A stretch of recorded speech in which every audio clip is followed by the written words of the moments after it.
ನಿಮ್ಮ ಮಗುವಿಗೆ ಸಂಗೀತ ಜ್ಞಾನ ಇದೆ ಅಂತ ಗೊತ್ತಾದರೆ ನೀವು 3 ವರ್ಷಕ್ಕೆ ಬರೆಸ್ಬೇಕು.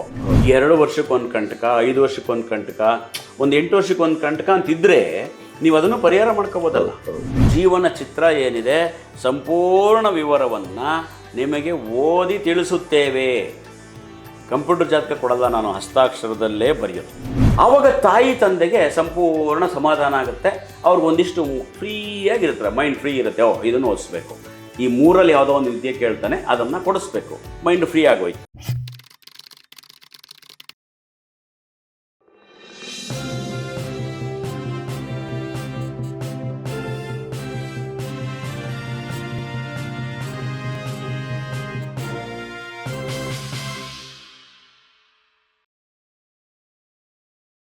ನಮಸ್ತೆ, ಬಿ ಗಣಪತಿ ಚಾನೆಲ್ಗೆ ಸ್ವಾಗತ.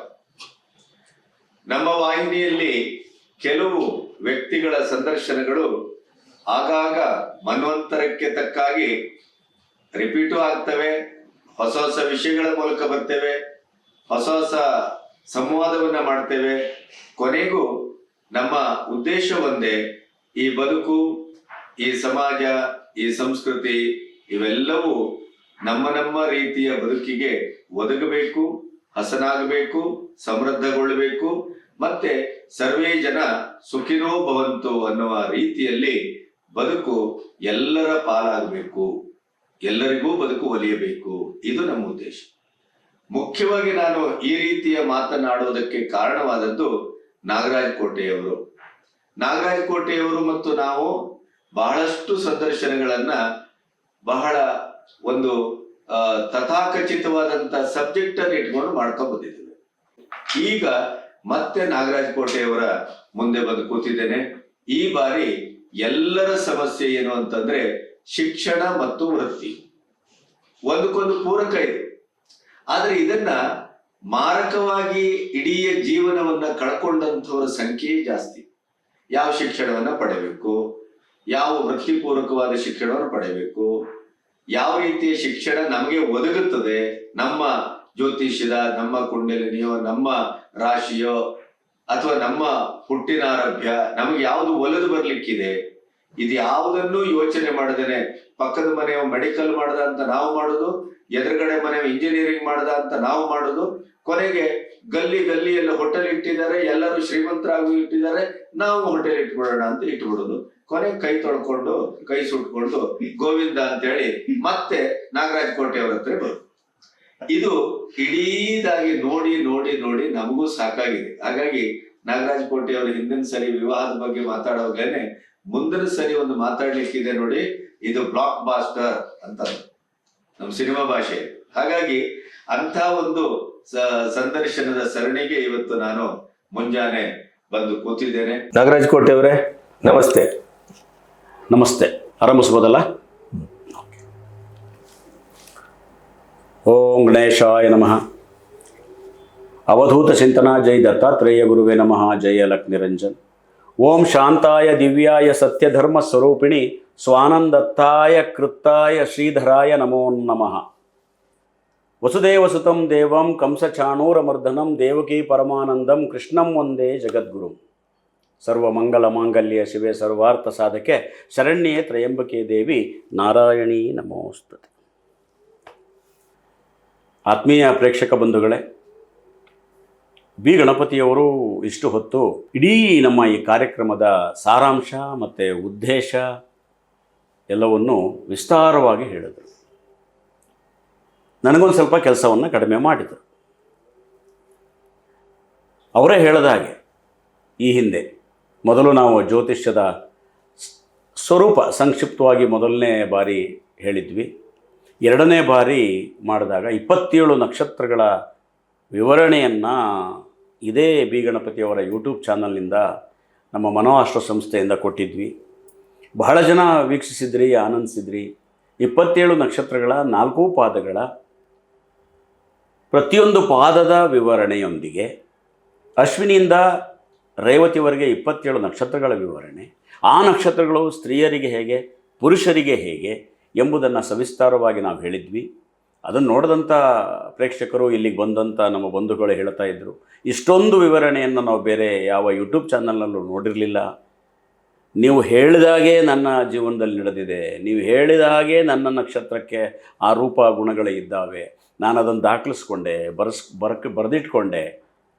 ತುಂಬ ಹೇಳಿದ್ರು, ಖುಷಿ ಆಯಿತು. ಆವಾಗ ನಮ್ಮ ಶ್ರಮಕ್ಕೆ ಸಾರ್ಥಕ ಫಲ ಸಿಕ್ತು ಅನ್ನೋವಂತಕ್ಕಂಥ ಭಾವನೆ ಬಂತು.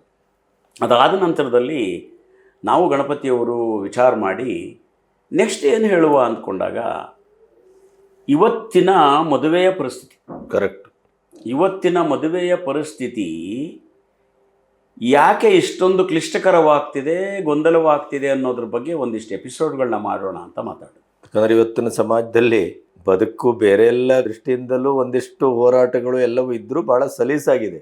ಹೌದು. ಆದರೆ ಆರ್ಥಿಕ ಚೈತನ್ಯ, ಸಾಮಾಜಿಕ, ಸಾಂಸ್ಕೃತಿಕವಾದಂಥ ಎಲ್ಲ ವಿವರಗಳು ಎಲ್ಲವೂ ಸಿಗುವ ಇವತ್ತಿನ ಕಾಲದಲ್ಲಿ ಮದುವೆಗಳೇ ಹೆಚ್ಚು ಸಂಕರ, ಮುರಿದು ಬೀಳುವುದು ಮತ್ತು ಮದುವೆಯೇ ಭಾಳ ದೊಡ್ಡ ಸಮಸ್ಯೆ ಆಗ್ಬಿಟ್ಟಿದೆ. ಹಿಂದೆ ಮದುವೆಗೆ ಹಣದ ಅಡಚಣೆಯೋ ಅಥವಾ ಇನ್ಯಾವುದೋ ಬೇರೆ ಅಡಚಣೆಯೋ ಇತ್ತು. ಈಗ ಎಲ್ಲವೂ ಇದೆ. ಎಲ್ಲವೂ ಇದೆ, ಹಣವೂ ಇದೆ, ಶ್ರೀಮಂತಿಕೆಯೂ ಇದೆ, ಎಲ್ಲವೂ ಇದೆ. ಮಾನಸಿಕ ಶ್ರೀಮಂತಿಕೆ ಇಲ್ಲ. ಹೌದು, ಮತ್ತು ಅಡಚಣೆಗಳೆಲ್ಲ ಅವರಿಬ್ಬರ ಮಧ್ಯೆನೇ ಇದೆ. ಇದೆ, ಮಾನಸಿಕ ಶ್ರೀಮಂತಿಕೆ ಇಲ್ಲ. ಹಾಗಾಗಿ ಇವತ್ತಿನ ಮದುವೆಗಳು ತಾಳ್ಮೆ ಇಲ್ಲ, ಅತಿಯಾದ ನಿರೀಕ್ಷೆಗಳು, ನನಗೆ ಹೀಗೀಗೆ ಇರಬೇಕು, ಹಾಗಾಗೇ ಇರಬೇಕು ಅಂತ ನಿರೀಕ್ಷೆಗಳೊಂದಿಗೆ ಮದುವೆಗಳು ಕ್ಲಿಷ್ಟಕರವಾಗ್ತಿರ್ತಕ್ಕಂಥ ಸಂದರ್ಭದಲ್ಲಿ ಹಿಂದಿನ ಒಂದು 50-60 ವರ್ಷದ ಹಿಂದಿನ ಕಾಲದಲ್ಲಿ ಮದುವೆಗಳು ಹೇಗಿತ್ತು, ಈ ಕಾಲಕ್ಕೆ ಮದುವೆಗಳು ಹೇಗೆ ಮಾರ್ಪಾಟಾಗಿವೆ, ಇದರಲ್ಲಿ ಹುಡುಗ ಹುಡುಗಿಯವರ ಮಾನಸಿಕ ಗೊಂದಲಗಳೇನು, ತಂದೆ ತಾಯಿಯರ ಪಾಪ ನೋವು ಸಂಕಷ್ಟಗಳೇನು, ಅವರು ಹೇಗೆ ಅದನ್ನು ಸರಿ ಮಾಡ್ಕೋಬೇಕು, ಹೇಗೆ ಮಾಡಿಕೊಂಡರೆ ಗೃಹಸ್ಥಾಶ್ರಮ ಪಾವಿತ್ರ್ಯತೆಯನ್ನು ಕಾಪಾಡಿಕೊಳ್ತದೆ ಅನ್ನುವ ವಿಚಾರವನ್ನು 25 ಎಪಿಸೋಡ್ಗಳಲ್ಲಿ ನಾವು ಹೇಳಿದ್ವಿ. ಹೌದು, ಭಾಳ ಅದ್ಭುತ ಪ್ರತಿಕ್ರಿಯೆ. ಹೌದು, ಅದಕ್ಕೆ ಅದ್ಭುತವಾದ ಪ್ರತಿಕ್ರಿಯೆ ಬಂತು. ಸುಮಾರು ವಿಡಿಯೋಗಳನ್ನು 4 ಲಕ್ಷ ಜನ 5 ಲಕ್ಷ ಜನ ನೋಡಿದಾರಂತ ಹೇಳಿದ್ರು. ಆ ಸಂಬಂಧವಾಗಿ ಹಲವಾರು ನಮ್ಮ ಬಂಧುಗಳು ಸಲಹೆಗಾಗಿ ನನ್ನ ಹತ್ರ ಬಂದರು, ಉಪಯೋಗವನ್ನು ಪಡ್ಕೊಂಡ್ರು, ಅದರಿಂದ ಅನುಕೂಲವನ್ನು ಪಡ್ಕೊಂಡ್ರು. ನಮ್ಗೆ ಇಷ್ಟೊಂದು ವಿಷಯಗಳಿದೆ ಅಂತ ಗೊತ್ತೇ ಇರಲಿಲ್ಲ. ಮದುವೆ ಅಂದರೆ ಎಲ್ಲೋ ಆ ಸಂದರ್ಭಕ್ಕೆ ರೆಡಿಯಾಗಿಬಿಟ್ರೆ ಸಾಕೇನೋ ಅಂದ್ಕೊಂಡಿದ್ವಿ. ಇಲ್ಲ, ಇದಕ್ಕೆ ಪೂರ್ವ ತಯಾರಿ ಬೇಕು, 3-4 ವರ್ಷಗಳ ತಯಾರಿ ಬೇಕು ಅಂತೇಳಿ ಒಪ್ಕೊಂಡ್ರು. ಭಾಳ ಚೆನ್ನಾಗಾಯಿತು. ಅದಾದಮೇಲೆ ಮತ್ತೆ ನಮಗೆ ಗಣಪತಿಯವ್ರಿಗೆ ಒಂದು ಪ್ರಶ್ನೆ, ಸರ್ ನೆಕ್ಸ್ಟ್ ಏನು ಕೊಡುವ ಅಂತ. ಆವಾಗ ನನ್ನ ತಲೆಗೆ ಬಂದಿತ್ತು ಆಲ್ರೆಡಿ ವಿಷಯ. ಏನಂದರೆ ಇಲ್ಲಿ ಬರ್ತಾರಲ್ಲ, ಅವರೊಳಗೇ ವಿಷಯ ಓಪನ್ ಅಪ್ ಆಗಿತ್ತು. ಏನು ಅವರೇ ಹೇಳ್ತಿದ್ರು, ನಮ್ಮ ಹತ್ರ ಕೆಲವರು ಬರ್ತಾಯಿದ್ರು. ಬಂದಾಗ ಎಲ್ಲ ವಿಷಯಗಳು ನೋಡೋದ್ರ ಜೊತೆಗೆ ಅವರಿಗೆ ನಾನು ಮೊದಲೇ ಅವರು ಏನು ಓದಿದ್ದಾರೆ ಅನ್ನೋದನ್ನು ಅವರಿಂದ ಕೇಳದೆ ನಾನೇ ಹೇಳ್ತಿದ್ದೆ. ಏನು ಓದಿದ್ದಾರೆ ಅಂತ ನಾನು ಹೇಳ್ತಿದ್ದೆ. ಕುಂಡ್ಲಿ ನೋಡಿ ಅದರಲ್ಲಿ ಪರಿಶೀಲನೆ ಮಾಡಿ, ನೀವು ಅಕೌಂಟ್ಸ್ ಅಥವಾ ಇಂಜಿನಿಯರ್ ಓದಿದ್ದೀರಿ? ಹೌದು ಹೌದು ಅನ್ನುತ್ತಿದ್ದವರು ಒಂದು 70-80%. ಇಲ್ಲ ಸರ್, ನಾನು ಅದು ಓದೋಕ್ಕಾಗಲಿಲ್ಲ, ಅಕೌಂಟ್ಸು, ಇಂಜಿನಿಯರಿಂಗ್ ತೊಗೊಂಡೆ. ನಾನು ಅವಾಗ ಹೇಳೋದು, ಹಾಗಿದ್ರೆ ನೀವೀಗ ಇಂಜಿನಿಯರಿಂಗ್ ಕೆಲಸ ಮಾಡ್ತಿದ್ದೀರಾ? ಇಲ್ಲ ಸರ್. ಮತ್ತೇನು ಮಾಡ್ತಿದ್ದೀರಾ? ನಾನು ಯಾವುದೋ ಫೈನಾನ್ಸಲ್ಲಿ ಲೆಕ್ಕ ಬರಿತಾ ಇದ್ದೀನಿ. ಅಲ್ಲಿಗೆ ವಿಷಯ ಏನು ಬಂತು? ಕುಂಡಲಿಯಲ್ಲಿ, ಜಾತಕದಲ್ಲಿ ಒಂದು ವಿದ್ಯೆ ಇದೆ. ಅದನ್ನು ಇವರು ಗಮನಕ್ಕೆ ತೆಗೆದುಕೊಳ್ಳಿಲ್ವೋ, ತೋರಿಸ್ಕೊಳ್ಳಿಲ್ವೋ, ಮಾಹಿತಿ ಪಡೆದುಕೊಳ್ಳಿಲ್ವೋ, ಆ ಸಂದರ್ಭಕ್ಕೆ ಏನು ತೋಚಿತೋ ಅದನ್ನು ಓದಿದ್ರು. ಆಮೇಲೆ ಅರ್ಥವಾಯಿತು, ಇವರು ಓದಿರುವ ವಿದ್ಯೆಗೆ ತಕ್ಕಂತೆ ಅವರಿಗೆ ಕೆಲಸ ಸಿಗದೇ ಇದ್ದಾಗ ಚಿಂತೆ ಆಯಿತು, ಯಾಕಿದು. ಆಮೇಲೆ ನನ್ನ ಹತ್ರ ಬಂದರು, ಸರ್ ಎಲ್ಲೂ ಕೆಲಸ ಸಿಗ್ತಾ ಇಲ್ಲ, ಎಷ್ಟು ಟ್ರೈ ಮಾಡೋ ಸಿಗ್ತಿಲ್ಲ ಅಂದಾಗ ನಾವು ಕುಂಡ್ಲಿ ನೋಡಿದಾಗ ಅನ್ನಿಸ್ತು, ಸರ್ ನೀವು ಅಕೌಂಟ್ಸ್ ಸಂಬಂಧಪಟ್ಟಂತೆ ವಿದ್ಯೆ ಓದಿದರೆ ಬಹುಶಃ ನೀವು ಇಷ್ಟೊತ್ತಿಗೆ ವರ್ಕ್ ಮಾಡ್ತಿದ್ರಿ, ಬ್ಯುಸಿ ಇರ್ತಿದ್ರಿ ಅನ್ನೋ ಮಾಹಿತಿ ಬಂತು. ಈ ರೀತಿ ಒಂದು ಸುಮಾರು ಜಾತಕಗಳು ಬಂದವು ನನ್ನ ಹತ್ರ. ಬರ್ತಿದ್ದಂಗೆ ನನಗೆ ಅನ್ನಿಸ್ತು, ಅರೆ ಜಾತಕದಲ್ಲೇ ದೇವರು ಒಂದು ವಿದ್ಯೆ ಕೊಟ್ಟಿರ್ತಾನೆ, ಬಟ್ ಇವರು ಓದುವಾಗ ಬೇರೆ ಯಾವುದೋ ಕಾರಣಕ್ಕೇನೋ ಬೇರೆ ಓದ್ಬಿಟ್ಟಿರ್ತಾರೆ, ಅದು ಮುಂದೆ ತೊಂದರೆ ಆಗುತ್ತೆ. ಹಾಗಿದ್ದರೆ ಶಿಕ್ಷಣ ಮತ್ತು ಉದ್ಯೋಗ, ಕರೆಕ್ಟ್, ಇದನ್ನು ನಾವೊಂದು ವಿಷಯವನ್ನಾಗಿಟ್ಟುಕೊಂಡು ಯಾಕೆ ಮುಂದೆ ಜ್ಯೋತಿಷ್ ಶಾಸ್ತ್ರದ ಮೂಲಕ ಗ್ರಹಗತಿಗಳ ಮೂಲಕ ಜ್ಯೋತಿಷ್ಯ ಶಾಸ್ತ್ರದಲ್ಲಿ ವಿದ್ಯೆಗೂ ಉದ್ಯೋಗಕ್ಕೂ ನಿಕಟ ಸಂಬಂಧ ಮತ್ತು ಸಂಪರ್ಕ ಹೇಗಿದೆ, ಎಷ್ಟಿದೆ, ಹೇಗೆ ಸರಿ ಮಾಡಬಹುದು ಅನ್ನೋದನ್ನು ಹೇಳಲೇಬೇಕು ಅಂತ ನಿರ್ಧರಿಸಿದ್ವಿ. ಅದಕ್ಕೆ ನನಗೆ ಅನಿಸೋದು ಯಾವಾಗಲೂ ಅಂದರೆ, ವಿಷಯಗಳನ್ನು ಏನು ಕೊಡಬೇಕು ಮುಂದೆ ಅಂತ ಹುಡುಕೋಕ್ಕಿಂತ ಅದೇ ಹುಟ್ಟುತ್ತಲ್ಲ, ಅದರಲ್ಲಿ ಪವರ್ ಜಾಸ್ತಿ. ನಾವೇ ಕೂತ್ಕೊಂಡು ತಲೆ ಕೆಡಿಸ್ಕೊಂಡು ಏನು ಕೊಡೋದು ಅಂತ ಹಗಲು ರಾತ್ರಿ ಎಲ್ಲ ಯೋಚನೆ ಮಾಡಿ ಅಯ್ಯೋ ಏನೋ ಒಂದು ಹೊಳಿತು ಇದನ್ನು ಹೇಳೋಣ ಅನ್ನೋಕ್ಕಿಂತ ಆ ಸಂದರ್ಭಕ್ಕೆ ತಕ್ಕಂತೆ ಸಮಸ್ಯೆಗಳು ಉದ್ಭವಿಸಿರುತ್ತಲ್ಲ ಅದನ್ನು ತಗೊಂಡು ನಾವು ಜನಕ್ಕೆ ವಿಷಯವನ್ನು ಕೊಡೋದು ಒಳ್ಳೆಯದು. ಆ ವಿಷಯವನ್ನು ಕೊಟ್ಟವರೇ ಇಲ್ಲಿಗೆ ಬಂದಂಥ ಬಂಧುಗಳು, ಅವರ ಜಾತಕಗಳೇ ಕಾರಣ. ಹಾಗಾಗಿ ಈ ಕಾರ್ಯಕ್ರಮದ ಮೂಲಕ ನಾವು ಮೊದಲು ಅವರಿಗೆ ಧನ್ಯವಾದವನ್ನು ಹೇಳಬೇಕು. ಇಲ್ಲಿ ಏನಾಗುತ್ತೆ ಅಂತಂದರೆ, ಈ ಓದೋ ಸಂದರ್ಭಕ್ಕೆ ಬಂದಾಗ ಇವರು ಆಗಲೇ ಹೇಳಿದ್ರು, ಗಣಪತಿ ಸರ್ ಹೇಳಿದಾಗೆ, ನಮ್ಮ ಹಿಂದ್ಗಡೆ ಮನೆಯವರು ಒಂದೇ ಕಾಲೇ ಅವರು ಸೇರಿಕೊಂಡ್ರು, ನಾನು ಅಕೌಂಟ್ಸ್ಗೆ ಸೇರೋಣ, ನಮ್ಮ ಚಿಕ್ಕಪ್ಪ ಇಂಜಿನಿಯರಿಂಗ್ ಓದಿದ್ರು, ನಾನು ಇಂಜಿನಿಯರಿಂಗ್ ಓದ್ಬಿಟ್ಟೋಣ, ನಮ್ಮ ಇಬ್ಬರು ಒಟ್ಟಿಗೆ ಕಾಲೇಜ್ಗೆ ಹೋಗ್ಬೋದು. ಒಂಥರ ಡಾಕ್ಟರ್ ಮೇನಿಯಾ, ಇಂಜಿನಿಯರಿಂಗ್ ಮೇನಿಯಾ, ಮೇನಿಯಾದೊಳಗಡೆ. ಹೌದು. ಯಾಕೆ ಅಂದರೆ ಆ ಸಂದರ್ಭಕ್ಕೆ ತಲೆ ಹೊಳಿಯಲ್ಲ, ನಾನು ಇಂಜಿನಿಯರಿಂಗ್ ಸೇರ್ತಿದ್ದೀನಿ, ಬಾರ ನೀನು ಸೇರ್ಕೊಂಡ್ಬಿಡೋ, ಒಟ್ಟಿಗೆ ಕಾಲೇಜ್ಗೆ ಹೋಗ್ಬೋದು. ಈ ರೀತಿಯ ಗೊಂದಲಗಳು ಸೃಷ್ಟಿಯಾಗಿ ಕೊನೆಗೆ ಅವರು ಉದ್ಯೋಗಕ್ಕೆ ಅಂತ ಹೊರಟಾಗ ಅದರ ಸಮಸ್ಯೆ ಬರುತ್ತೆ. ಏನು, ಇವರು ಮಾಡತಕ್ಕಂಥ ಕೆಲಸದ ಸರ್ಟಿಫಿಕೇಟ್ ಅವ್ರ ಹತ್ರ ಇರೋಲ್ಲ. ಕರೆಕ್ಟ್. ಇವರು ಹೋಗುವ ಕೆಲಸದಕ್ಕೂ ಅದಕ್ಕೂ ಸಂಬಂಧ ಇರೋಲ್ಲ. ಈ ರೀತಿ ಸಂದರ್ಭಗಳು ಬಂದಾಗ ಅಲ್ಲಿ ತುಂಬ ಕಷ್ಟ ಆಗುತ್ತದೆ. ಹಾಗಾಗಿ ಜಾತಕವನ್ನು ಪರಿಶೀಲನೆ ಮಾಡ್ಕೋಬೇಕಂತ ಕೆಲವ್ರಿಗೆ ಗೊತ್ತಿರಲಿಲ್ಲ ಇಲ್ಲಿವರೆಗೂ. ನಾವು ಹೇಳೋದು ಏನಂತಂದರೆ, ನೀವು ದಯವಿಟ್ಟು ಯಾವ ಶಾಲೆಗೆ ಸೇರಿಸಬೇಕು, ಯಾವ ಪದವಿಗೆ ಸೇರಿಸಬೇಕು, ಯಾವ ವಿಷಯವನ್ನು ಆಯ್ಕೆ ಮಾಡ್ಕೋಬೇಕು ಅನ್ನೋದನ್ನು ಒಂದು 5-10 ವರ್ಷಗಳ ಮುಂಚೆಯೇ ಜಾತಕವನ್ನು ತೋರಿಸಿಕೊಂಡು ಅಥವಾ ಬರೆಸಿಕೊಂಡು ಸಿದ್ಧಪಡಿಸಿಟ್ಟುಕೊಂಡಿರಬೇಕು. ಯಾಕೆ ಈ ವಿಷಯವನ್ನು ಹೇಳ್ತಿದ್ದೀನಿ ಅಂದರೆ, ಪ್ರತಿಯೊಬ್ಬ ವ್ಯಕ್ತಿಯ ಜಾತಕದಲ್ಲಿ 3 ರೀತಿಯ ಜ್ಞಾನವನ್ನು ಭಗವಂತ ತುಂಬಿರ್ತಾನೆ. ಇದು ಬಹಳ ಇಂಪಾರ್ಟೆಂಟ್ ವಿಷಯ, ತಿಳ್ಕೊಳ್ಳಿ. ವಿದ್ಯೆ ನಂತರ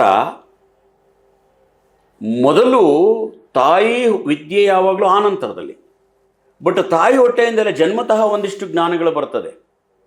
ಅದು ಯಾವ ಜ್ಞಾನ ಬರುತ್ತೆ? ತಾಯಿ ಹೊಟ್ಟೆಯಿಂದ ಬರುವಾಗಲೇ ಅವರ ಪೂರ್ವ ಜನ್ಮದಲ್ಲಿ ಯಾವ ವಿದ್ಯೆಯನ್ನು ಕಲ್ತಿರ್ತಾರೆ, ಏನು ಕೆಲಸ ಮಾಡ್ತಿರ್ತಾರೆ, ಅದೊಂದು 25%.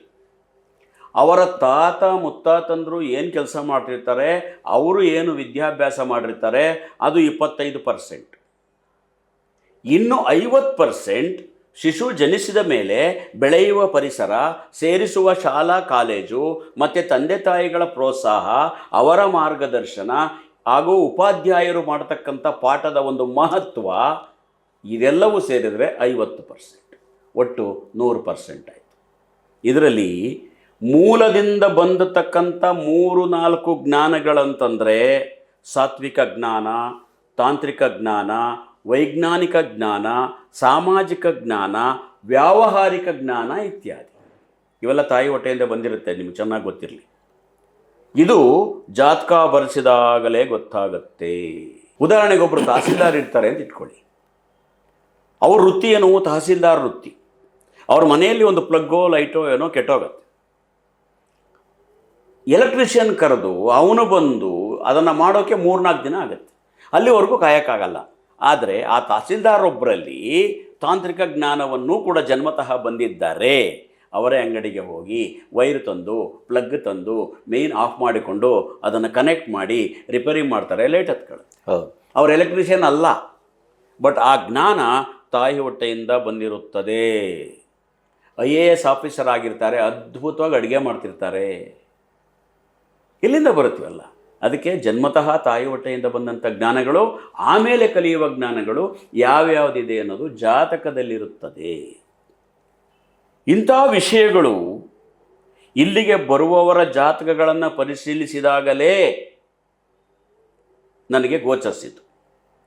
ಆ ವಿಷಯದ ಬಗ್ಗೆ ನಾವು ತಗೊಂಡಾಗ ಎಜುಕೇಷನ್ ಆ್ಯಂಡ್ ಪ್ರೊಫೆಷನ್ ಅಷ್ಟೇ ಇಟ್ಟುಕೊಂಡು ಸವಿಸ್ತಾರವಾಗಿ ವಿಷಯವನ್ನು ಪ್ರಸ್ತುತಪಡಿಸುವ ಸಲುವಾಗಿ ಬಿ ಗಣಪತಿಯವರು ನಾನು ಇವತ್ತು ನಿಮ್ಮ ಮುಂದೆ ಮನೋ ಆಸ್ಟ್ರೋ ಸಂಸ್ಥೆಯ ಮೂಲಕ ಇಲ್ಲಿ ಸೇರಿದ್ದೇವೆ.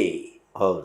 ಹಾಗಾಗಿ ಒಂದು ಮುಖ್ಯವಾದ ವಿಚಾರ ಇಲ್ಲಿ ನಾವು ಪ್ರಸ್ತುತಪಡಿಸ್ತಕ್ಕಂಥ ವಿಚಾರ ಒಂದು 10 ಎಪಿಸೋಡ್ ಆಗುತ್ತೋ, 15 ಆಗುತ್ತೋ, ಅದು 18 ಆಗುತ್ತೋ, ಅದು ಎಡಿಟ್ ಆದಮೇಲೆ ಗೊತ್ತಾಗುತ್ತೆ. ನಾವು ನಿಮ್ಮ ಹತ್ರ ರಿಕ್ವೆಸ್ಟ್ ಮಾಡೋದೇನೆಂದರೆ, ಯಾವ ಎಪಿಸೋಡ್ನ ಮಿಸ್ ಮಾಡ್ಕೋಬೇಡಿ. ಮೊದಲನೇ ಎಪಿಸೋಡ್ನಿಂದ ಕಡೆಯ ಎಪಿಸೋಡ್ವರೆಗೂ ಪ್ರತಿ ಎಪಿಸೋಡಿಗೂ ವಿಷಯದ ಲಿಂಕ್ ಇರುತ್ತೆ. ಒಂದು ರೀತಿ ಸಿನಿಮಾ ನೋಡೋದ ಹಾಗೆ. ಸಿನಿಮಾನ ಅರ್ಧದಿಂದ ನೋಡಿದ್ರೆ ಅರ್ಥ ಆಗಲ್ವಲ್ಲ, ಹೌದು, ಏನು ಕತೆ ಅಂತೇಳಿ. ಹಾಗೆ ಇಲ್ಲಿ ನಮ್ಮ ಈ ಒಂದು ಸಂದರ್ಶನದ ನಿರೂಪಣಾ ಶೈಲಿ ಬಹಳ ವಿಸ್ತಾರವಾಗಿ ಲಿಂಕ್ ಇರುತ್ತೆ. ದಯವಿಟ್ಟು ಪ್ರತಿ ಎಪಿಸೋಡನ್ನು ಪ್ರೇಕ್ಷಕರು ಗಮನಿಸಬೇಕು. ಈಗ ಕುಂಡಲಿಯ ಜ್ಞಾನವನ್ನೇ ಆಧರಿಸಿ ವೃತ್ತಿ ವ್ಯತ್ಯಾಸವನ್ನು ಬಳಸುತ್ತಿದ್ದದ್ದು, ನಿರ್ಧರಿಸುತ್ತಾ ಇದ್ದಿದ್ದು ಬಹುಶಃ ತ್ರೇತಾಯುಗ, ದ್ವಾಪರ ಯುಗ ಅಥವಾ ಕಲಿಯುಗದ ಆರಂಭ. ಹೌದು. ಈಗ ನಮಗಷ್ಟು ವ್ಯವಧಾನವೂ ಇಲ್ಲ, ಅದರ ಬಗ್ಗೆ ನಂಬಿಕೆಯೂ ಇರಲಿಲ್ಲ. ಈಗ ಒಂದು 10-11 ವರ್ಷದಲ್ಲಿ ಆ ನಂಬಿಕೆಯ ಹರಿವು ಜಾಸ್ತಿ ಆಗಿದೆ. ಯಾಕೆಂದರೆ ಸರ್, ಆಗಿನ ಕಾಲದಲ್ಲಿ ಇಂಜಿನಿಯರಿಂಗು, ಡಾಕ್ಟ್ರು, ಲೆಕ್ಚರರು ಎಲ್ಲ ವಿದ್ಯೆಗಳಿರಲಿಲ್ಲಲ್ಲ. ಆವಾಗ ಏನು ಮಾಡ್ತಿದ್ರು, ಜಾತಕದಲ್ಲಿ ಪ್ರಬಲವಾಗಿರುವ ಗ್ರಹಗಳ ಆಧಾರದ ಮೇಲೆ ಆಗಿನ ಕಾಲಘಟ್ಟದಲ್ಲಿ ವೃತ್ತಿ ಮತ್ತು ಹವ್ಯಾಸಗಳು ನಿರ್ಧರಿತವಾಗುತ್ತಿದ್ದವು. ಉದಾಹರಣೆಗೆ, ಆ ಕಾಲದಲ್ಲಿ ಅವರು ಹೇಗೆ ಕೆಲಸಗಳನ್ನು ಒಪ್ಪಿಸ್ತಿದ್ರು ಅಂದರೆ, ಯಾರದಾದರೂ ಕುಂಡಲಿಯಲ್ಲಿ ಗುರು ಪ್ರಬಲವಾಗಿದ್ದರೆ ಆತ ಒಳ್ಳೆಯ ಚಿಕಿತ್ಸಕ, ಒಳ್ಳೆಯ ಬೋಧಕ, ಒಳ್ಳೆಯ ಬಾಣಸಿಗ ಅಂದರೆ ಅಡುಗೆ ಮಾಡುವವರು. ಇವೆಲ್ಲ ಗುರುವಿನ ಕ್ಯಾರೆಕ್ಟರ್ಗಳು. ಗುರು ಪ್ರಬಲವಾಗಿದ್ದರೆ ಅತ್ಯುತ್ತಮವಾಗಿ ಅವರು ಪಾಠವನ್ನು ಮಾಡ್ತಾರೆ, ಅತ್ಯುತ್ತಮವಾಗಿ ಅಡುಗೆ ಮಾಡ್ತಾರೆ, ಅತ್ಯುತ್ತಮವಾಗಿ ಚಿಕಿತ್ಸಕವನ್ನೇ. ಡಾಕ್ಟ್ರೇ ಆಗಬೇಕು ಅಂತೇನಿಲ್ಲ. ಸಾಮಾನ್ಯವಾಗಿ ಅವ್ರು ಹೇಳುವ ಬಾಯಲೆಲ್ಲ ಚಿಕಿತ್ಸೆ ಬರ್ತಾ ಇರುತ್ತೆ. ತಲೆನೋವು ಅಂದರೆ ಏನಲ್ಲ, ಒಂದು ಸ್ವಲ್ಪ ನೀವು ಜೀರಿಗೆ ಪುಡಿ ಇದಕ್ಕೆ ಹಾಕ್ಕೊಳ್ಳಿ, ಬಿಸಿನೀರು ಹಾಕ್ಕೊಳ್ಳಿ, ಮೆಣಸು ಹಾಕ್ಕೊಂಬಿಟ್ಟು ಕುಡ್ರಿ, ತಲೆನೋವು ಹೋಗುತ್ತೆ ಅಂತ ಹೇಳ್ತಿರ್ತಾರೆ. ಡಾಕ್ಟ್ರ್ ಆಗಬೇಕಾಗಿಲ್ಲ, ಬಟ್ ಅವರಿಗೆ ಗುರು ಪ್ರಬಲವಾಗಿರುತ್ತೆ.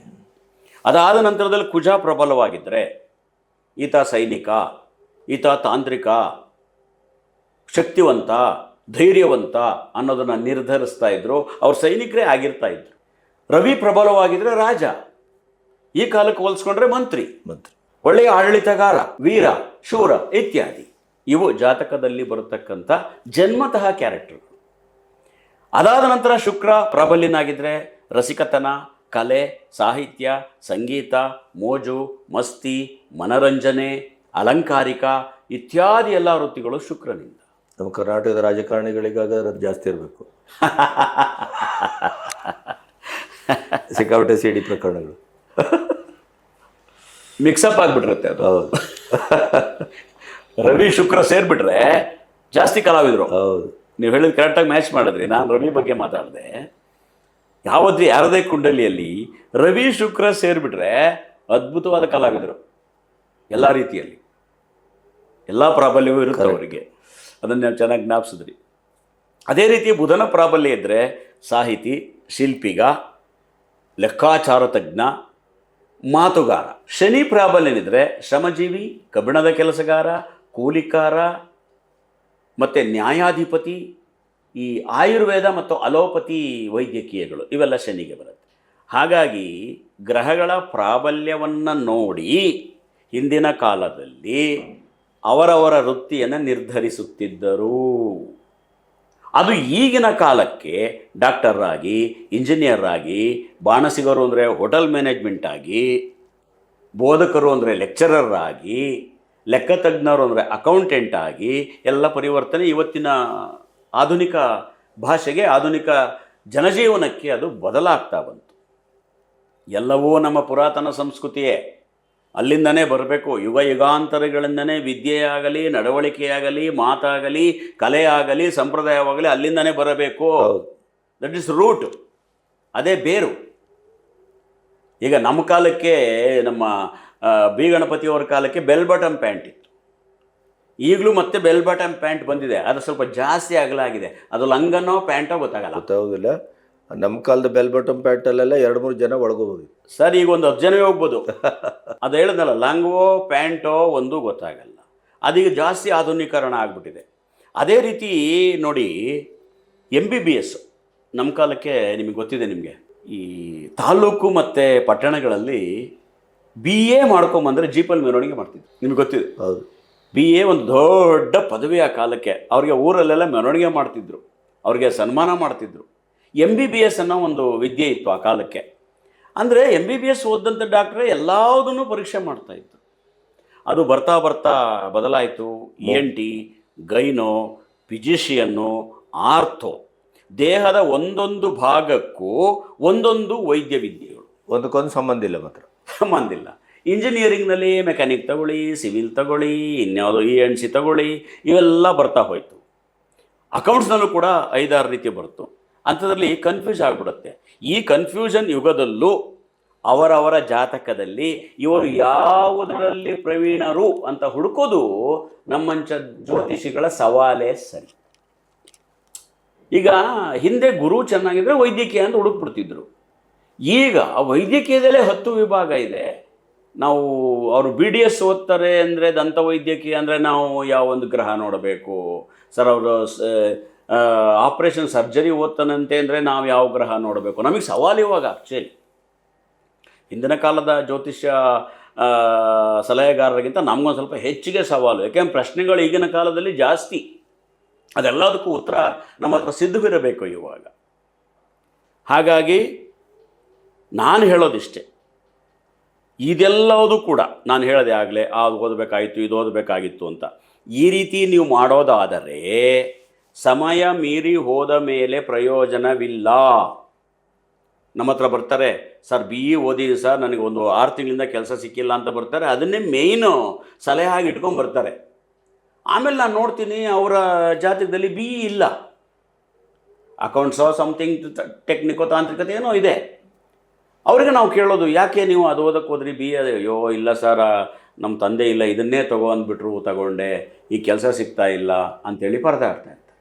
ಈ ಎಲ್ಲದನ್ನು ಗಮನಿಸಿದಾಗ ನಾನು ಹೇಳುವ ವಿಚಾರ ಏನಂತಂದರೆ, ತಮ್ಮಲ್ಲಿ ಒಂದು ಆತ್ಮೀಯವಾದ ಮನವಿ, ನಿಮ್ಮ ಮಗುವಿಗೆ 3 ವರ್ಷ ಆದಾಗಲೋ, 2 ವರ್ಷ ಇದ್ದಾಗಲೋ, 1 ವರ್ಷ ತುಂಬಿದಾಗಲೋ ಅಥವಾ ಹುಟ್ಟಿದಾಗಲೋ ತಪ್ಪಿಲ್ಲ, ಜಾತಕವನ್ನು ಮುಂಚೆಯೇ ಬರೆಸಿಟ್ಟುಕೊಳ್ಳಿ. ಆ ಪ್ರಕಾರ ಮತ್ತೆ ನಡೆದುಕೊಳ್ಳಿ. ಹುಟ್ಟಿದ ಕೂಡಲೇ ಬರ್ಸ್ಕೊಂಡ್ರೂ ತಪ್ಪಿಲ್ಲ. ಯಾಕೆಂದರೆ ಆ ಮಗುವಿಗೆ, ನಿಮ್ಮ ಮಗುವಿನ ಜಾತಕವನ್ನು ನಾವು ನೋಡಿದಾಗ ಜನ್ಮತಃ ಯಾವ ವಿದ್ಯೆ ಜ್ಞಾನ ದೈವ ಕೃಪೆಯಿಂದ ಒದಗಿ ಬಂದಿದೆ, ಯಾವ ರೀತಿಯ ವಿದ್ಯೆಯನ್ನು ಹೊಂದಿದರೆ ಆ ಶಿಶು ಮುಂದೆ ಉಜ್ವಲ ಭವಿಷ್ಯವನ್ನು ಕಾಣಬಹುದು, ರೂಪಿಸಿಕೊಳ್ಳಬಹುದು ಅನ್ನೋದನ್ನು ಮೊದಲೇ ನಿರ್ಧಾರ ಮಾಡಿಕೊಳ್ಳಬಹುದು. ಆವಾಗ ತಾಯಿ ತಂದೆಗೆ ಸಂಪೂರ್ಣ ಸಮಾಧಾನ ಆಗುತ್ತೆ. ಅವ್ರಿಗೊಂದಿಷ್ಟು ಫ್ರೀಯಾಗಿರ್ತಾರೆ, ಮೈಂಡ್ ಫ್ರೀ ಇರುತ್ತೆ. ಇದನ್ನು ಓದಿಸ್ಬೇಕು, ಈ 3ರಲ್ಲಿ ಯಾವುದೋ ಒಂದು ವಿದ್ಯೆ ಕೇಳ್ತಾನೆ ಅದನ್ನು ಕೊಡಿಸ್ಬೇಕು, ಮೈಂಡ್ ಫ್ರೀ ಆಗೋಯ್ತು. ಆವಾಗ ಆ ರೂಟ್ನಲ್ಲಿ ನೀವು ಅವ್ರನ್ನ ಕರ್ಕೊಂಡು ಹೋಗೋಕ್ಕೆ ಅನುಕೂಲ ಆಗುತ್ತೆ. ಬಹಳ ಹಿಂದಿನ ಕಾಲದಿಂದ ಒಂದು ಮಾತಿತ್ತು ಸರ್, ಯಾಕೆ ಬರ್ಸೋಲ್ಲ ಅಂದಾಗ ನಮ್ಮ ಹತ್ರ ಉತ್ತರ ಸಿಕ್ತು, ಹುಟ್ಟಿದ ಮಗುವಿಗೆ 12 ವರ್ಷದವರೆಗೆ ಜಾತಕ ಬರೆಸಬಾರ್ದು. ಇದು ಬಾಯಿಂದ ಬಾಯಿಗೆ ಹರಿದು ಬಂದಂಥ ಮಾತು. ಆದರೆ ಇದು ಎಲ್ಲೂ ದಾಖಲೆಗಳಿಲ್ಲ. ಯಾಕೆಂದರೆ ನಾನು ಒಂದು ಜ್ಯೋತಿಷಕ್ಕೆ ಸಂಬಂಧಪಟ್ಟಂಥ ಸುಮಾರು 100 ಪುಸ್ತಕಗಳನ್ನ ಓದಿದ್ದೇನೆ.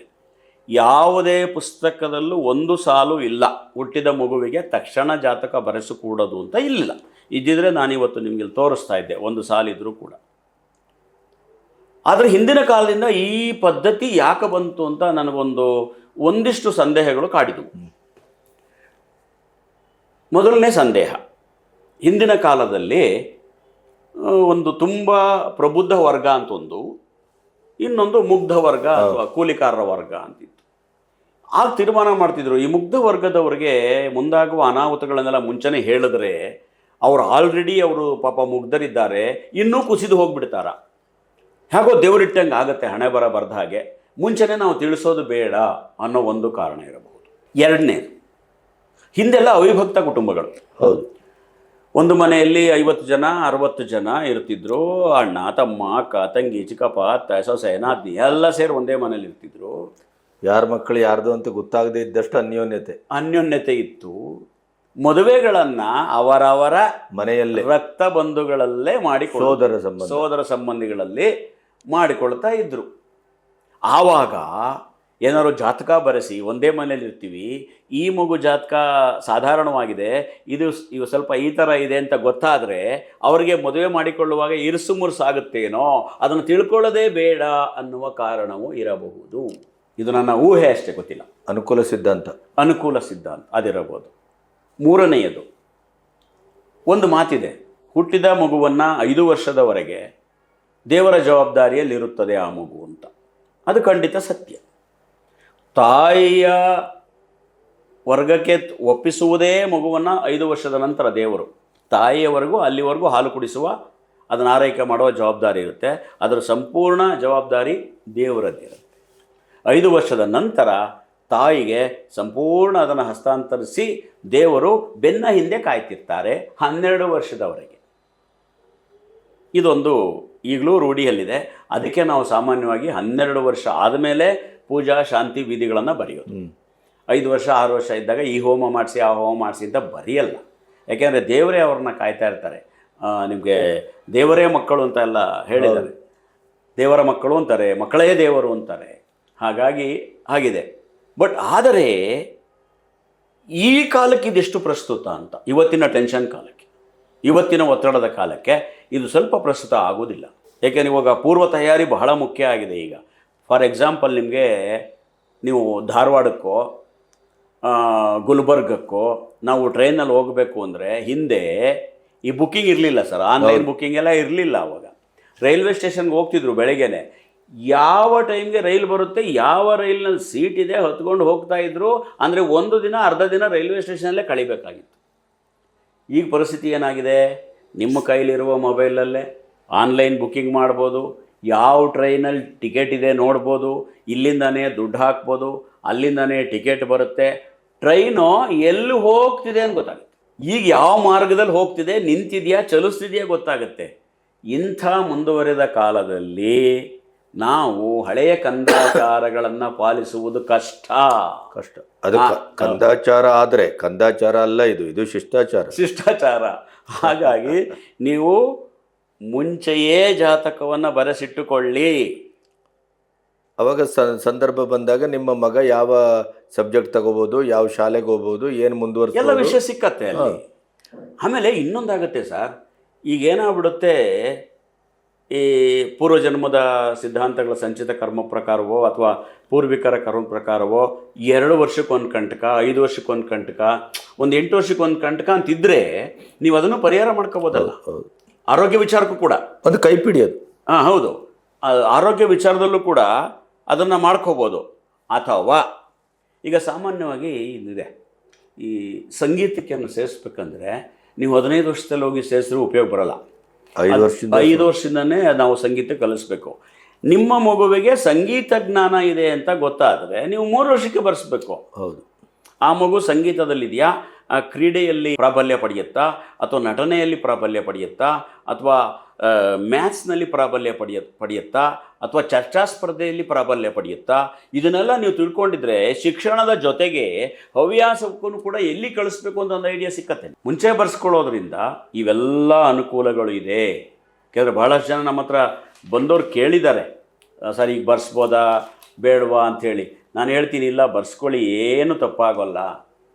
ಇಲ್ಲ ಅಂದರೆ ಏನಾಗ್ಬಿಡುತ್ತೆ, SSLCಗೆ ಬಂದ್ಬಿಡುತ್ತೆ, SSLC ಮುಗಿಸ್ಬಿಡ್ತಾರೆ, ಏನು ತಗೊಳ್ಳೋದು, ಯಾವ ಕಾಲೇಜ್ ಸೇರಿಸೋದು, ಗೊಂದಲಕ್ಕೆ ಬಿದ್ದುಬಿಡು. ಇಲ್ಲಿಗೆ ಬಂದ್ಬಿಟ್ರೆ ಅಲ್ಲ, ಅದೇ ಒಂದು ದೊಡ್ಡ ಸಮಸ್ಯೆ. ಕೊನೆಗೆ ನಿಮಗೆ ಇಲ್ಲಿ ಸಿಗ್ಲಿಲ್ಲ ಅಂತ ಹೇಳಿ ಅಲ್ಲಿ ಹಾಕೋದು, ಇಲ್ಲಿ ಸೀಟ್ ಸಿಗ್ಲಿ ಅಲ್ಲೇ ಸೇರ್ಕೊಂಡ್ಬಿಡು, ಪರವಾಗಿಲ್ಲ, ಅಯ್ಯೋ ಯಾವುದೋ ಒಂದು ಓದು, ಇದೊಂದು ಡೈಲಾಗು, ಯಾವುದೋ ಒಂದು ಓದು, 1 ವರ್ಷ ಹಾಳಾಗ್ಬಿಡ್ತದೆ, 1 ವರ್ಷ ಹಾಳಾಗ್ಬಿಡುತ್ತೆ, ಎಲ್ಲಿಗೋ ಸೇರ್ಕೊಂಡು ಜೀವನ ಹಾಳಾಗ್ತದೆ ಅಂತ ಗೊತ್ತಾಗೋದಿಲ್ಲ. ಆ 1 ವರ್ಷ ಮಾತ್ರ ಇಷ್ಟೇ ಮಾಡಿಬಿಡ್ತಾರೆ. ಆವಾಗ ಏನಾಗುತ್ತೆ, ಮುಂದಕ್ಕೆ ನಾನು ಅದು ಓದ್ಬೋದಾಯಿತು, ಮತ್ತೆ ಯೂಟ್ರನ್ ತಗೊಂಡ್ಬರ್ಬೇಕಾಗತ್ತೆ. ಈ ಥರ ಸಾಧ್ಯತೆಗಳು ಕೂಡ ಅಪಾಯದ ಸ್ಥಿತಿಗೆ ಸಿಲುಕಿ ಬಿಡುತ್ತದೆ. ಆಗಿದ್ದಾಗಲೇ ಜಾತಕ ಬರೆಸ್ಕೊಂಡು ಆ ಶಿಶು 5, 6, 7, 8 ತರಗತಿಗೆ ಬಂದಾಗ ಮತ್ತೊಮ್ಮೆ ಜಾತಕವನ್ನು ಪರಿಶೀಲಿಸಿ ಕೊಂಡರೆ ತುಂಬ ನಿಮಗೆ ಉಪಯುಕ್ತವಾಗುತ್ತದೆ. ಬನ್ನಿ, ನಿಮ್ಮ ಜಾತಕವನ್ನು ಸಂಪೂರ್ಣವಾಗಿ ಹಸ್ತಾಕ್ಷರದಲ್ಲೇ ಬರೆದು ಕೊಡ್ತೀನಿ. ಆ ಮಗು ಏನು ಓದುತ್ತೆ, ಆ ಮಗುವೆ ಜೀವನ ಚಿತ್ರ ಏನಿದೆ, ಸಂಪೂರ್ಣ ವಿವರವನ್ನು ನಿಮಗೆ ಓದಿ ತಿಳಿಸುತ್ತೇವೆ. ಕಂಪ್ಯೂಟರ್ ಜಾತಕ ಕೊಡಲ್ಲ, ನಾನು ಹಸ್ತಾಕ್ಷರದಲ್ಲೇ ಬರೆಯೋದು. ನಮಸ್ಕಾರ, ನಾನು ಅಭಿಲಾಷ್ ಅಂತ ಹೇಳಿ USA ಇಂದ ಬಂದಿರೋದು. ಮನೋ ಆಸ್ಟ್ರೋ ಬಗ್ಗೆ ನನಗೆ ಯೂಟ್ಯೂಬಿಂದ ತಿಳಿದು ನಾಗರಾಜ್ ಸರ್ ಹತ್ರ ನಮ್ಮ ಫ್ಯಾಮಿಲಿದು 5 ಜನದ್ದು ಜಾತಕ ಬರ್ಸಿದೆ. ಅವ್ರ ಪ್ರಿಡಿಕ್ಷನ್ ಆಲ್ಮೋಸ್ಟ್ 90 to 95% ನನಗೆ ಎಲ್ಲ ಜಾತಕದಲ್ಲೂ ಕಾಣಿಸ್ತು. ಇದರಿಂದ ತುಂಬ ಮನಸ್ಸಿಗೆ ತುಂಬ ಸಮಾಧಾನ ಸಿಕ್ಕಿದೆ. ನಮಸ್ಕಾರ. ಒಂದು ಜಾತಕ ಬರೆಯೋಕ್ಕೆ ಅರ್ಧ ದಿನ ಆಗುತ್ತೆ ಸರ್, ಆದರೂ ಪರವಾಗಿಲ್ಲ. ಮುಂದಿನ ಜನ್ರೇಷನ್ಗೆ ಯೂಸ್ ಆಗಬೇಕು, ಒಳ್ಳೆಯದಾಗಬೇಕು, ಅಷ್ಟೇ ನಮ್ಮ ಉದ್ದೇಶ. ನಮಗೆ ಎಷ್ಟೇ ಶ್ರಮ ಆದರೂ ಪರವಾಗಿಲ್ಲ. ಅಥವಾ ಆ ಶ್ರಮ ಆಗಿದೆ ಇಷ್ಟೊಂದು ದುಡ್ಡು ಕೊಡಿ ಅಂತಲೂ ಕೇಳಲ್ಲ. ಅಂದರೆ ಮುಂದಿನ ಜನ್ರೇಷನ್ಗೆ ಹೆಲ್ಪ್ ಆಗಬೇಕು ರೀ, ಮುಂದಿನ ಜನ್ರೇಷನ್ಗೆ ಹೆಲ್ಪ್ ಆಗಬೇಕು. ನಾವು ತಿಳಿದಿದ್ದನ್ನು ಸಾರಬೇಕು. ಈ ಮಾತಲ್ಲಿ ನಿಮಗೆ ಒಂದು ನನಗೆ ನುಡಿ ನೆನಪಾಗುತ್ತೆ, ತಿಳಿ ಸಾರು. ಏನು ಸರ್ ಅದು? ಸಾರು ತಿಳಿಯಾದದ್ದು ಮತ್ತು ತಿಳಿಯಾಗಿರುವ ಸಾರು. ಇದರೊಳಗೆ ಇನ್ನೊಂದು ಗೂಢಾರ್ಥ ಇದೆ, ಹೇಳ್ತೀನಿ ಕೇಳಿ. ತಿಳಿ ಸಾರು ಅಂದರೆ ಎಷ್ಟು ಸಾಧ್ಯವೋ ಅಷ್ಟನ್ನು ಕಷ್ಟಪಟ್ಟು ತಿಳಿ, ಸಾರು ತಿಳಿದಿದ್ದನ್ನು ಎಷ್ಟು ಸಾಧ್ಯವೋ ಅಷ್ಟು ಜನಕ್ಕೆ ಸಾರು. ಸಾರು ಇಲ್ಲದೇ ಇದ್ದರೆ ಸಾರು ಸ್ವಲ್ಪ ತಿಳ್ಕೊಳ್ಳಿ. ಹಾಗಾಗಿ ನಾವು ತಿಳಿದಿದ್ದನ್ನು ಸಾರುವುದು ನಮ್ಮ ಕೆಲಸ, ತಿಳಿ ಸಾರು. ಹಾಗಾಗಿ ಬನ್ನಿ, ಎಷ್ಟೇ ಶ್ರಮವಾದರೂ ನಿಮ್ಮ ಮಗುವಿನ ಜಾತಕವನ್ನು ಅಚ್ಚುಕಟ್ಟಾಗಿ ಹಸ್ತಾಕ್ಷರದಲ್ಲೇ ಬರೆದು ಕೊಡುತ್ತೇವೆ. ನಾನು ಸಾಮಾನ್ಯ ಒಂದು 100-150 ಸಾಲು ಬರುತ್ತೆ. ನಿಮ್ಗೆ ಎಲ್ಲ ಸಾಲುಗಳು ಪ್ರತಿ ಸೆಂಟೆನ್ಸು ಕೂಡ ಆ ಮಗುವಿಗೆ ಮ್ಯಾಚ್ ಆಗುತ್ತೆ. ಅದು ಹೇಗಿರುತ್ತೆ ಜಾತಕ ಅಂಥೇಳಿ ಇವರು ಹಾಕ್ತಾರೆ ಇದರಲ್ಲಿ. ನಾನು ಬರೀತಕ್ಕಂಥ ಜಾತಕ ಹೊಸರಿನೂ ಹಾಕಿದ್ರಿ, ನಿಮ್ಮ ಹತ್ರ ಇದೆ ಅದು. ಅದನ್ನು ಹಾಕ್ತಾರೆ, ಅದನ್ನು ಬರ್ಸ್ಕೊಳ್ಳಿ. ಇದುವರೆಗೂ 3000ಕ್ಕೂ ಹೆಚ್ಚು ಜಾತಕವನ್ನು ನಾನು ಬರೆದಿದ್ದೀನಿ, ಎಲ್ಲವೂ ಹಸ್ತಾಕ್ಷರದಲ್ಲೇ ಬರೆದಿದ್ದೀನಿ. ಖಂಡಿತ ರಿಕ್ವೆಸ್ಟ್ ಮಾಡ್ತೀನಿ, ದಯವಿಟ್ಟು ಮುಂಚೆನೇ ಜಾತಕ ಬರೆಸಿಟ್ಕೊಳ್ಳಿ. ನಾನು ಸಿಗೋದು ದುರ್ಲಭ ಆದರೆ, ನಾವು ದೂರ ಆದರೆ, ಯಾರು ನಿಮಗೆ ಆತ್ಮೀಯರಿದ್ದಾರೆ ಅಲ್ಲೇ ಬರೆಸ್ಕೊಳ್ಳಿ. ಒಟ್ಟಿನಲ್ಲಿ ಜಾತಕ ಬರೆಸ್ಕೊಳ್ಳಿ, ಅದಂತೂ ಮರಿಬೇಡಿ. ಈ ಸಂಚಿಕೆಯಲ್ಲಿ ನಮ್ಮ ಪ್ರಯತ್ನ ಏನಂತಂದರೆ, ಬಹಳ ಮುಖ್ಯವಾಗಿ ವಿದ್ಯಾರ್ಥಿಗಳನ್ನು ಕಾನ್ಸಂಟ್ರೇಷನ್ ಮಾಡಿದ್ದೇವೆ. ಹೌದು. ಯಾಕೆ ಅಂದರೆ ಆ ವಿದ್ಯಾರ್ಥಿ ಪರೀಕ್ಷಾ ಸಮಯದಲ್ಲಿ ಹೇಗೆ ತಯಾರಾಗಬೇಕು, ಅದಕ್ಕೆ ಮಾಡಬೇಕಾದಂಥ ಕಾನ್ಸಂಟ್ರೇಷನ್ ಕ್ರಿಯೆಗಳು ಏನು, ಅದಕ್ಕೆ ಮಾಡಬೇಕಾದಂಥ ಧ್ಯಾನ ಜಪಗಳು ಏನು, ಅದಕ್ಕೆ ನೆನಪಿನ ಶಕ್ತಿ ಹೆಚ್ಚಾಗಲು ಬೇಕಾಗುವಂತಹ ಪ್ರಯೋಗಗಳೇನು, ಅವರ ಆಧ್ಯಾತ್ಮಿಕ ತಯಾರಿ ಹೇಗಿರಬೇಕು, ಅದಕ್ಕೆ ಸಂಬಂಧಪಟ್ಟಂಥ ಮಂತ್ರ ಪಠಣೆಗಳನ್ನು ಹೇಗೆ ಮಾಡ್ಕೋಬೇಕು, ಯಾವ ಸಂದರ್ಭದಲ್ಲಿ ಮಾಡ್ಕೋಬೇಕು, ವಿದ್ಯಾರ್ಥಿ ಪರೀಕ್ಷೆಗಿಂತ 6 ತಿಂಗಳ ಮುಂಚೆಯೇ ಹೇಗೆ ತಯಾರಾಗಿ ಅವರು ಪರೀಕ್ಷೆಯಲ್ಲಿ ಹೆಚ್ಚು ಅಂಕವನ್ನು ಗಳಿಸಬೇಕು ಎನ್ನುವ ಸಂಪೂರ್ಣ ವಿವರವನ್ನು ನಾವು ಈ ಸಂಚಿಕೆಗಳಲ್ಲಿ ಕೊಡುವ ಪ್ರಯತ್ನವನ್ನು ಮಾಡುತ್ತಿದ್ದೇವೆ.